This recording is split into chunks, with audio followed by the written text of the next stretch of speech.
Hola a todos, este sería el tema número 2 y vamos a ver conceptos importantes y vamos a retomar un poco sobre el video anterior o el tema anterior que habla sobre la introducción a las bases de datos, ¿no? En este módulo vamos a comenzar con los modelos de datos. En los modelos de datos tenemos que, pues los modelos de datos, voy a comenzar a hablar, por ejemplo, de cómo se va tomando los pasos para crear o diseñar pues una base de datos, ¿no? Tenemos que un modelo de datos pues sería un conjunto de conceptos utilizados para organizar los datos de interés y describir su estructura en una forma comprensible para un sistema informático. En este caso pues sería la base de datos o lo que estamos tratando de hacer, ¿no? Por lo tanto, pues uno de los pasos cruciales o cuando alguien les dice quiero una base de datos, pues obviamente tenemos que construirla, ¿no? Es uno de los pasos cruciales para comenzar con esta parte, ¿no? Entonces, toda esta información que se les está otorgando por parte del cliente tiene un dominio, ¿no? Entonces, si recuerdan un poco en álgebra, teníamos ahí que los datos de A le pertenece uno y cada uno a B, por ejemplo, a todo el conjunto de datos de B. Entonces, en álgebra podríamos decir que el dominio de una función f de x pues es el conjunto de todos los valores para los cuales esta función está definida. Y entonces en una base de datos, ¿qué es un dominio? Pues es lo mismo, ¿no? Como vamos a relacionar los datos, vamos a tener restricciones y entonces lo que hay en una tabla le puede corresponder a otra y le podemos agregar restricciones. ¿Cuáles serían los datos generales para diseñar una base de datos? Pues a grandes rasgos hay que realizar ciertos pasos, ¿no? Número uno, antes de pasar a los pasos en general, es ustedes deben de tener calma, porque deben de aprender a escuchar al cliente y no estarlo molestando cuando el cliente les esté brindando la información. Y obviamente, número dos, tener mucha paciencia. Posteriormente ya podríamos pasar a los pasos, ¿no? Hay que entender al negocio. ¿Qué es esta parte? Si ustedes van a un pequeño negocio de abarrotes, ustedes necesitan saber cómo hace el proceso ahí la pequeña tienda de abarrotes. Deben de entender que a lo mejor tiene un stock, que a lo mejor tiene su almacén, cómo hace los cobros, cómo es el entorno del negocio, ¿no? Entonces principalmente deben de sentir que el negocio es de ustedes. Posteriormente deben de entrevistarse, número uno, con el dueño del negocio, ¿no? O quien les encarga que se cree la base de datos o el software. Posteriormente con los usuarios o con los que van a manejar el sistema. Porque puede que ya manejen algo y puede que tengan ahí también ayuda para crear la base de datos. Posteriormente, pues ustedes van generando un listado de requerimientos, van creando una documentación y pues están haciendo ustedes posibles prototipos, pero esto solamente es para ustedes. Esto no se le enseña al cliente, lo que es el prototipo no, simplemente es para ustedes, para sus jefes, para ir tomando una base.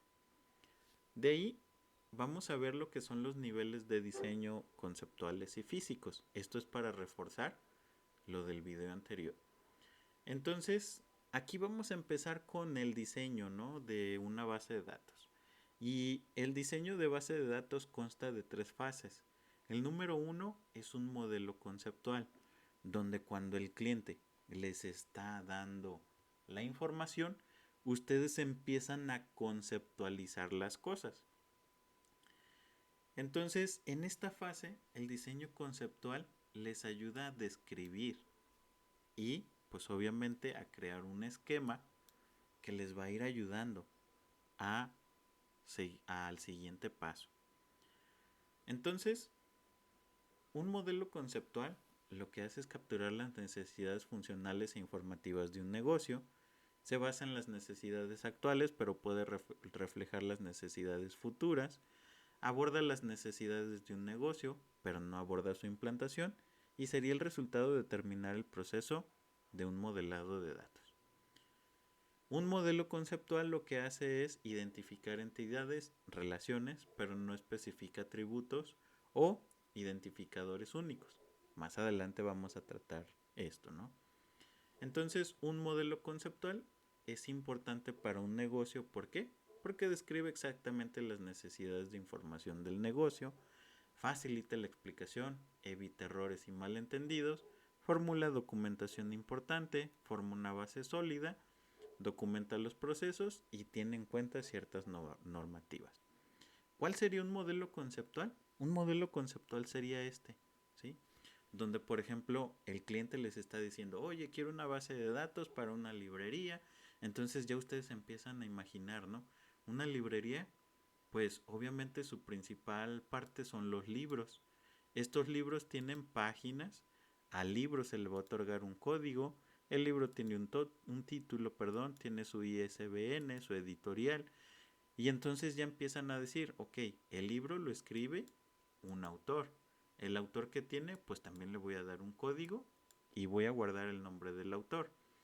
El libro, hablando de una biblioteca, tiene ejemplares. A los ejemplares les debo de dar un código para identificarlos y una localización, o sea, dónde están almacenados, estante 1, 2 o 3. Y obviamente una librería, pues tiene usuarios, ¿no? Entonces, un ejemplar lo puede sacar un usuario y de ese usuario obviamente le debo de crear un código de usuario. Voy a guardar su nombre, su teléfono y su dirección, por ejemplo, ¿no? Este sería, como tal, un modelo conceptual de bases de datos. Y este sería otro ejemplo, ¿no? Tenemos, por ejemplo, una persona posee un vehículo. La persona, pues le damos un código, su nombre, y el vehículo tiene la placa que funcionaría como identificación y pues tiene su marca, ¿no? Estos solamente son algunos ejemplos básicos. El siguiente paso sería crear un modelo lógico, que sería, ya tengo el modelo conceptual, ahora debo de ir relacionando, debo de ir tomando los tipos de datos, o sea, por ejemplo, esto va a ser una cadena de caracteres, aquí voy a almacenar imágenes, aquí voy a almacenar videos, y aquí ya se puede pensar con qué software puedo trabajar, ¿no? Independientemente de eso, no implica lo que sería el modelo lógico, no es necesario que ya decida qué tipo de base de datos usar, pero sí ya lo puedo orientar, por ejemplo, a trabajar con Oracle, con MySQL, con SQLite, Progress SQL, con Microsoft, etcétera, ¿no? Entonces, un modelo lógico, por lo tanto, es un lenguaje, ya es la segunda etapa, como les dije, y ya se empieza a ver un poco mejor. Aquí ya se aplica lo que es el modelo relacional. Entonces, un modelo lógico va a incluir ya todas las entidades y relaciones entre sí. Ya esto ya se le llama un modelo entidad-relación. Ya tenemos todo lo que son sus atributos y su código o identificador o llave primaria. A eso se le llama ID. Como por ejemplo nosotros, el código de estudiantes es un ID. Determina obviamente la opcionalidad del atributo, que por ejemplo aquí puedo decir es opcional o es obligatorio, y la cardinalidad sería de, por ejemplo, si va de uno a muchos, pero esto ya lo vamos a ver en temas más adelante. ¿Cuál sería el ejemplo de un modelo lógico de una base de datos? Sería este, ¿no? Donde ya tenemos pues algo más estable. Ya, por ejemplo, aquí tenemos nombre de las tablas. Nosotros aquí al principio lo vamos a tratar como entidades y esta parte lo vamos a llamar atributos. Estos atributos describen a la entidad, ¿sí? Entonces, ya aquí ya se va modelando de una mejor forma. Este sería otro ejemplo de otro diagrama. Es un diagrama lógico de una base de datos. Ya es un poco más robusto. Ya va más enfocado a un software. En este caso va enfocado a Oracle Database. Y por eso ya se ve mucho mejor, ¿no? Y por último tenemos el diseño físico. ¿Qué es el diseño físico? En esta parte ya tenemos que decidir dónde va a estar ubicada mi base de datos. Oracle, MySQL, en cualquier lugar. ¿Por qué? Porque entonces esto ya es una extensión de lo anterior, ya culmina aquí y esto va a culminar en la programación de esta base de datos, ¿no? Aquí es ya utilizar el lenguaje SQL para crear la base de datos, ir creando las tablas, que en este caso al principio nosotros le llamamos entidades, y pues a mediados del semestre nosotros ya deberíamos de estar manejando esta parte de lenguaje SQL, ¿no? Ya por ejemplo al finalizar el semestre, esta imagen que ustedes están viendo, ya deberían de tenerla súper bien amarrada para crear su proyecto final. Ok, entonces, pues si se fijan, esta parte de tenemos modelos conceptuales, modelos lógicos, modelos físicos, es para llegar a diseñar y culminar una base de datos en cualquier software. Muy bien, hasta aquí fue como conceptualizar todo esto de las bases de datos. Y ahora vamos a entrar un poquito más a detalle, ¿no? A qué serían las tablas, las instancias y los atributos. Como número uno tenemos las entidades, ¿eh? Este es el número uno. Que por ejemplo yo voy a decir alumno. Ok, alumno es una entidad. Número dos serían sus atributos. Porque de ahí tengo su código, su nombre, su carrera, de dónde proviene y algunas otras cosas, ¿no? ¿Qué sería la instancia? La instancia sería aquello que se puede guardar en un atributo.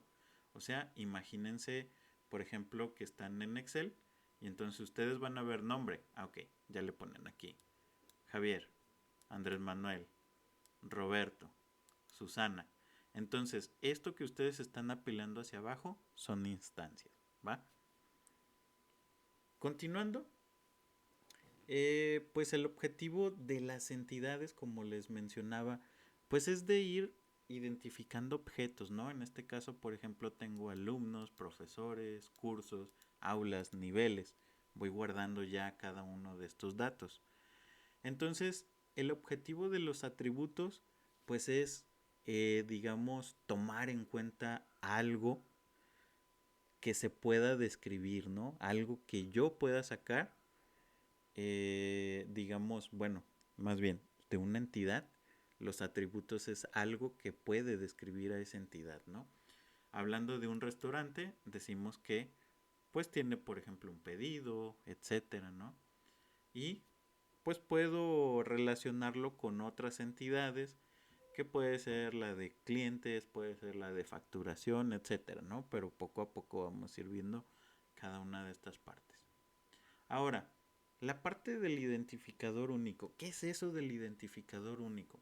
Recuerden que nosotros como estudiantes tenemos un código y todos los productos, todos en la vida real tienen un código, ya sea un código QR, un código de barras o cualquier tipo de código que lo identifica. Generalmente pues es numérico y esto nos lleva a que con ese código pueda obtener toda la información de ese artículo, ¿no? Entonces, por ejemplo, las marcas como Amazon, Coca-Cola, P&G, Bimbo, incluso Mi Pasaje, utilizan códigos para poder identificar ciertas cosas. Si no se habían fijado, la tarjeta de Mi Pasaje tiene un identificador aquí. Entonces, ese es su ID. Todos los productos de P&G tienen un código de barras, así como los de Bimbo y Coca-Cola, que ese código de barras pues sería el código o el ID de ese producto que me va a llevar a obtener características. Y Amazon, aunque a la vista no lo tiene, pero pues también cada producto tiene un código que se relaciona pues obviamente con el vendedor, ¿no? Entonces puedo tener el vendedor, tiene ciertos productos, al vendedor se le otorga un código y luego se le otorga un código a todos los productos que tiene ese vendedor. Entonces, una entidad es algo de importancia. Puede ser un nombre de un juego, normalmente es un sustantivo, pueden ser objetos, eventos, personas, y recuerden que lo que describe a una entidad son los atributos. Posteriormente, cuando nosotros rellenamos esos atributos, se les denomina instancias. Y obviamente instancias es única, ¿no? Por ejemplo, aquí vamos a entrar más adelante a un dato que se llama duplicidad de datos. O sea, en una base de datos no puedo tener dos veces Javier Claustro, porque entonces ya estoy entrando en lo que es la duplicidad, ¿sí? Entonces ya ahí, bueno, es un tema más adelante que vamos a ver. Aquí tenemos un ejemplo donde ustedes están viendo entidades. Tenemos persona, producto, tipo de producto, cargo, nivel de habilidad, concierto, animal y vehículo. Y luego tenemos instancias. Imagínense un formulario de Google donde les dice, ok, este es un formulario de Google donde vamos a hablar sobre personas, ¿no? Entonces ustedes van a ver un campo que dice nombre. Lo que ustedes ingresan es esto, Mahatma Gandhi, George Washington, y eso se le va a denominar una instancia. Lo mismo aplica para los demás ejemplos, ¿no? Como por ejemplo el último, que es vehículo, yo puedo poner tipo de vehículo, Volkswagen Escarabajo, Toyota Corolla, etcétera, ¿no? Y pues ya aquí maestro Roshi nos dice, ¿no? Para que te quede más claro, una instancia son los datos descriptivos, o mejor dicho, aquellos datos que nosotros estamos ingresando en un formulario. Ahora, hablando de entidades e instancias, ¿no? Un dálmata, un gato siamés, una vaca, un cerdo, pues serían instancias de un animal, ¿no? Animal sería una entidad. Un convertible, un sedán y una camioneta son instancias de un vehículo. Vehículo es la entidad. Algunas entidades tienen muchas instancias y algunos solo algunas pocas. Entonces las entidades pueden ser tangibles como persona o producto, intangibles como un nivel de habilidades o un evento, por ejemplo un concierto. Para que quede un poco más claro, tenemos aquí lo que sería una entidad o una instancia, ¿no? Perro es una instancia o una entidad. Va a depender, ¿no? Depende siempre del contexto. Les voy a poner dos ejemplos. Si ustedes van a un negocio donde se les dice, mi negocio es estética canina, solo estética canina, no acepto otra cosa. Ah, entonces perro es una entidad. Porque ya de ahí voy a estar guardando razas de perros, no sé, comportamientos o puro tipo de perro, o sea, todo lo que tenga que ver con perro. Sería diferente a si van a hacer una base de datos de una veterinaria. Ahí sí no puede ser una entidad, es una instancia, porque entonces ya pondrían ahí tipo de animal, ah, es un perro. Entonces, ¿qué es un atributo? Bueno, un atributo nos ayuda a describir una entidad, cuantificar una entidad, cualificar, clasificar la entidad y especificar lo que sería una entidad. Ejemplos de atributos, acá para que quede un poco más claro. De cliente, miren, tenemos apellido, fecha de nacimiento, número de pie, número de calzado, ciudad de residencia, correo electrónico, etcétera, ¿no? Tenemos aquí todo esto que conformarían las entidades y tenemos del lado derecho lo que conformarían sus atributos. En el caso del diseño, esto es lo que vamos a ver aquí en estas dos primeras unidades, que sería, ustedes van a crear entidades y van a crear los atributos, que sería lo que describe a esa entidad.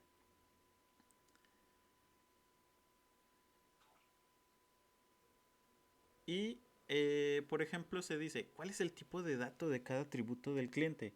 Bueno, también lo vamos a ver más adelante, pero por ejemplo, el apellido es un tipo de dato cadena.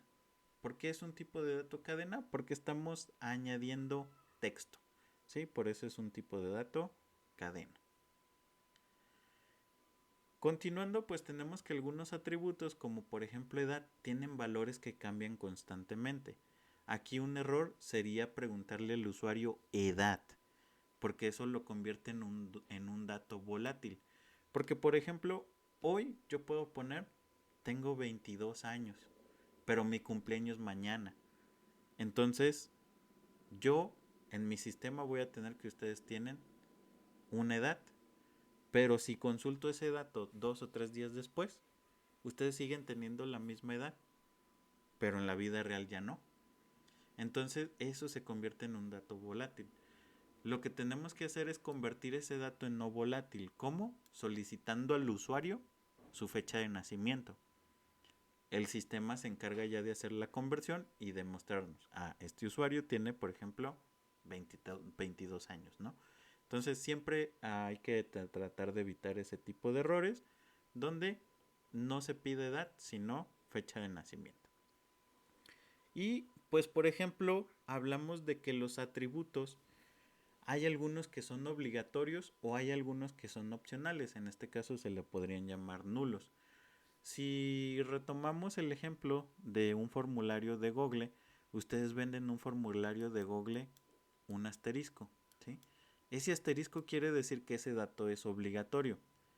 Y hay otros que no tenemos nada, entonces ese dato es opcional. Ahí podría dejarlo en blanco y no sucede nada. Pero si no pongo nada en un dato que es obligatorio, el formulario no se envía. Entonces, también los atributos tienen cosas opcionales, tienen cosas obligatorias que podemos ahí ir diseñando, ¿no? Y por ejemplo, podría ser dirección de correo electrónico, podría ser un requisito para un empleado, ¿no? Por ejemplo, para nosotros como profesores, el correo electrónico es algo obligatorio, pero muy posiblemente para ustedes no sea algo obligatorio el ponerlo, ¿no? Esto es solamente un ejemplo. Y si fuéramos a modelar un sistema de recursos humanos, que es un ejemplo que vamos a ver más adelante, ¿qué atributos del empleado tendría, no? Por ejemplo, si voy a hablar de empleado, voy a decir, ok, esta es una entidad. Entonces, empleado, ¿qué va a tener? Un código, voy a guardar su nombre, voy a guardar su fecha de contratación, voy a guardar lo que sería a lo mejor su lugar de nacimiento, voy a guardar dónde vive, su dirección, voy a guardar correo electrónico y eso que estoy guardando, estoy creando son atributos de la entidad, ¿sí? Entonces ahí ya estoy creando o estoy comenzando a crear mi pequeña base de datos. Y de ahí, obviamente, si dije, ok, estoy hablando de una entidad de empleado, pues obviamente ya les dije, tengo que crearle un código. Como código o como ID podría utilizar a lo mejor su número de seguro social. Debo de tener en cuenta que este ID no se debe de repetir, entonces es único para cada uno de estos empleados. Igual que nosotros como alumnos tenemos un código que nos identifica a cada uno de nosotros. ¿Por qué? Porque en toda la UDG puede haber duplicados de nombres. Podría haber alguien con el mismo nombre y apellidos que ustedes y no ser parientes. Entonces por eso se les da un código de estudiante a cada uno de ustedes. Bien, continuando con la última parte y lo que sería el modelado de relación, o bueno, iniciando con el modelo entidad-relación, pues tenemos que al finalizar de estas dos unidades, ustedes deberían de crear un modelo entidad-relación muy parecido a esto, ¿no? En los modelos, pues ya les expliqué que hay modelos jerárquicos, no nos vamos a basar en esos. Lo que nosotros vamos a ver son los modelos relacionales, ¿no? Que sería como el de la primera diapositiva o tener algo similar a esto. Al principio cuando estamos diseñando a esto le llamamos entidades, posteriormente cuando estamos programando este mismo se llama tablas. El objetivo del modelado entidad-relación pues es capturar los datos necesarios, garantizar que los datos aparezcan solo una vez, no modelar ningún dato que se pueda derivar de otro y localizar datos en lugar de previsibles o lógicos, ¿no? Por ejemplo, pues imagínense acá en la universidad, es otra vez este ejemplo. Acá en la universidad tenemos una captura de sus datos, bueno, buena cantidad de datos, ustedes los guardaron. De ahí nosotros seguimos actualizando esa base de datos con sus calificaciones, como el cómo van poco a poco, pues pasando los semestres, ¿no? Y pues esa es información valiosa. Tenemos aquí un ejemplo, un caso de negocio, ¿no? Tenemos a Sofía, que por ejemplo les dice, gestiono el departamento de recursos humanos para una gran compañía.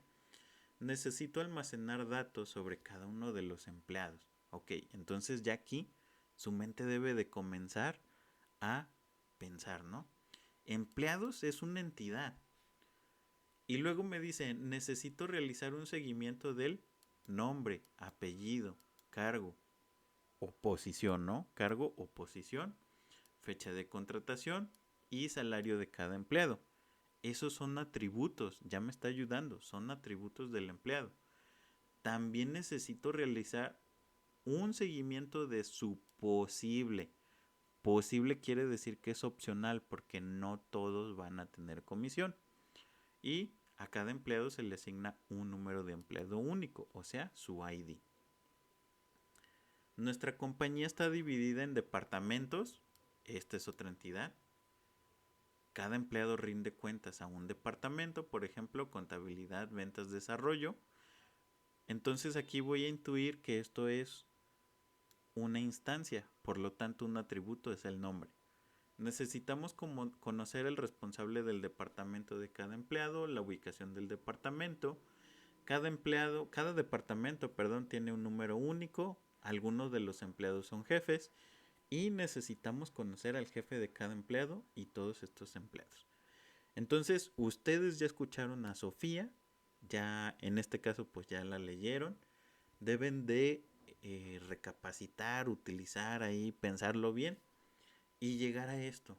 Este sería un modelo de bases de datos relacional donde estamos hablando de empleados, departamentos, lo que sería el puesto, la locación del departamento, y esta locación pues incluye lo que sería un país y una región, porque posiblemente están situados en diferentes lugares, pero digamos ahí estaría.